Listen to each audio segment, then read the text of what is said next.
उसको भी हम देखेंगे। अच्छा, शक्तिपीठ क्या होता है?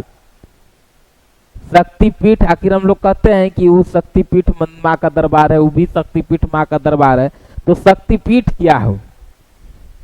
तो देखिए, पौराणिक कथा के अनुसार माता दुर्गा माता सती के रूप में राजा प्रजापति दक्ष के घर जन्म लेती हैं और माता सती भगवान शिव शंकर से विवाह करती हैं, जो कि शंकर प्रजापति दक्ष को भगवान शंकर अच्छे नहीं लगते थे, समझ गए।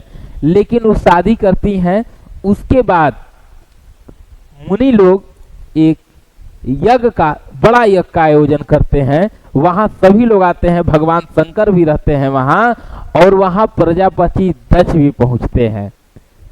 तो सभी लोग खड़ा होते हैं राजा दक्ष जब पहुंचते हैं तो, लेकिन भगवान शिव वैसे ही रहते हैं, जिसको देख के राजा दक्ष को अपना अपमान समझ में आया कि मेरी अपमान हो रही है, जबकि भगवान शिव उनके दामाद भी थे। लेकिन वो अब सोचे कि हम भी बदला इसका लेंगे, जो आज हमारे साथ घटना घटी। तो जो राजा प्रजापति दक्ष थे, इन्होंने भी एक सबसे बड़ा यज्ञ का आयोजन किया अपने क्षेत्र में और सभी को निमंत्रण दिया। सभी देवता लोग को, ब्रह्मा विष्णु सभी को न्योता दिए, भगवान इंद्र तक सबको दिए, लेकिन भगवान शंकर को न्योता नहीं दिए। सभी लोग शामिल हुए, लेकिन जब ये बात माता सती को पता चली, जब नारद जी वहां बताए कि अरे आपके पिताजी तो यज्ञ कर रहे हैं, लेकिन तो माता बहुत क्रोधित हुई। और माता जब क्रोधित हुई तो नारद भगवान उनको मनाने का भी प्रयास करते हैं, कहते हैं कि पिता के घर में जाने के लिए न्योता की आवश्यकता नहीं पड़ती है। पिता के घर में जाने के लिए बेटी को न्योता की आवश्यकता नहीं पड़ती है। और इस बातों से ही उनको लगा कि नहीं, हमें अपने पिता के घर जाना चाहिए। अब भगवान शंकर से वो कहती हैं, तो भगवान शंकर समझाते हैं कि अरे हमको तो न्योता ही नहीं है, कहाँ जाएंगे। लेकिन लाख मना करने के बाद भी नहीं मानती हैं, माता वहां जाती हैं, लेकिन भगवान शिव नहीं जाते हैं, बोलते हैं कि जाइए।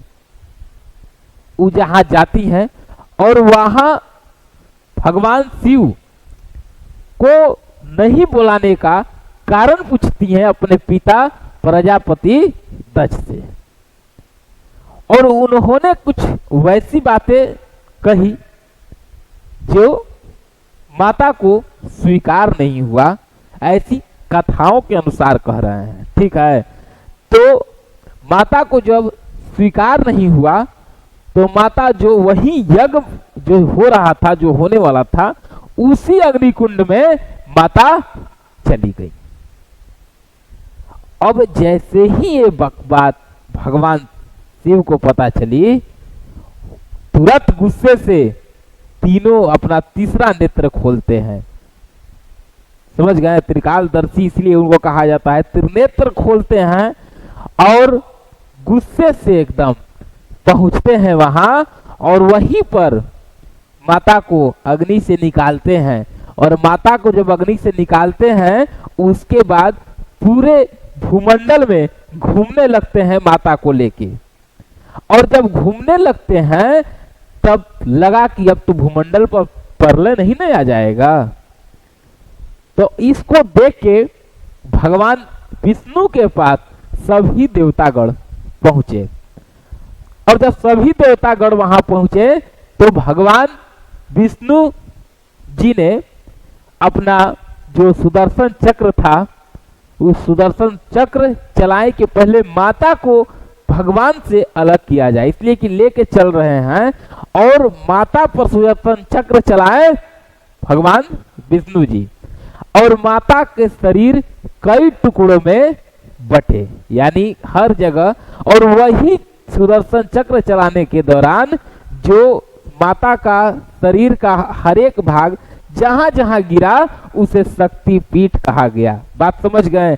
पौराणिक कथा के अनुसार ऐसी बातें कही गई है। अब बात समझ गए हैं।